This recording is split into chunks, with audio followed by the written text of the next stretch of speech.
Alright, these are the Marvel Universe 3 and 3/4 inch figures, both from the first wave, first series, and the second series. And for this video, I just wanted to talk about these particular figures that Hasbro has been putting out in the market. I'm not accustomed to seeing a lot of these Marvel figures in this size.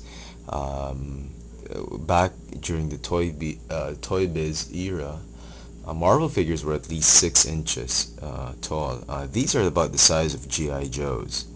The current ones, current and even the old ones, G.I. Joes, 3 and 3/4 or 3.75 inches. I think looking at these figures, they are a response, well, a competitive response to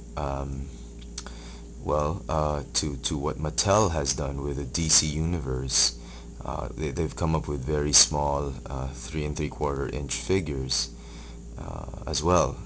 They were the first to do it, and then Marvel had a response. And well, comparing it with the DC Universe, this by far are the better figures because they're more articulated, they have more posability, they have better detail, and so a lot of their details are sculpted in, whereas in the DC Universe figures have their details, some of their details painted in instead of sculpted in.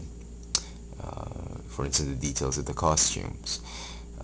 And the price points for the DC and the Marvel figures reflect the quality. Out here in Manila, a Marvel Universe a 3 and 3/4 figure would cost about $11. Yeah, it's a bit pricey because of taxes and importation duties and whatnot. A DC Universe figure would be around $6. So almost half of these figures, the price difference. And well, I can the only reason I can see is because these are more detailed and more posable. Okay, just to give you an idea of how tiny these figures are, here is Activator's Grimlock. If you try and elevate him, because they're elevated in the box, he's bigger, obviously, except for the Hulk. He's about just smaller than the Hulk. But together with the other figures, this is about the size. Well, he's chunkier, that's why he's bigger, but height-wise and size scale-wise, these guys are probably in the line of Activators, or a little bit bigger than Legends class figures. Oh, well, yeah, Activators are Legends class figures, but I think they're more closer to Activators figures, but they're very tiny. As I said, like G.I. Joes. I did not collect G.I. Joes, the latest wave of G.I. Joes right now, because when I was a kid, I grew up with a ton of G.I. Joes, and I just got fed up with them. And I didn't have a lot of Transformers when I was growing up, so now that I have the money to buy my own toys, I decided not to spend it on G.I. Joes and just spend it on Transformers, some Marvel, and some Star Wars. But they're about this. Yeah, that's what I forgot. They're about the same size as a Star Wars figure, and a Star Wars figure out here will just cost about $8 to $10, $9, $10 tops. These guys are $11. So you can understand that these are very pricey figures. Okay, having said that, I decided to get a couple of them, two from each wave. These two, the Silver Surfer and the Stealth Iron Man, Stealth Ops Iron Man, are from the first wave, and Captain America and the Green Hulk are from the second wave. If you are a big fan of the G.I. Joe figures or Star Wars figures, and you like Marvel figures, you're a big fan of this size, you like collecting these size of figures, then I'm just preaching to the choir. These are definitely must-haves as part of your collection. If you absolutely hate these figures, if you think they're too small and you're used to having 6-inch or 5-inch figures, then these are not the figures for you. They will not in any way improve your opinion about them. They will, if not, disappoint you even further. The pictures, don't let the pictures fool you. These figures, are tiny, and if you're not used to this size, don't even bother getting them. You're not going to change your mind about them. Now, if you are on the fence and undecided about these figures, here's what I have to say.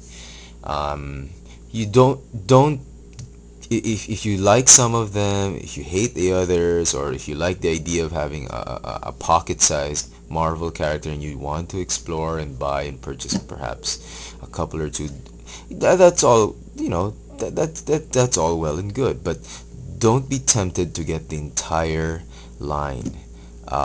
These figures are very expensive. If you ask me, you're better off by buying an Activator's Transformers or a Star Wars figure, or these guys cost about two-thirds what you would pay for a deluxe figure, so you're better off buying your Transformers. But my suggestion is, don't be tempted to buy the entire line of these figures, because a lot of them have really good details in packaging and pictures and whatnot, but they might really just disappoint you for their price and for their size.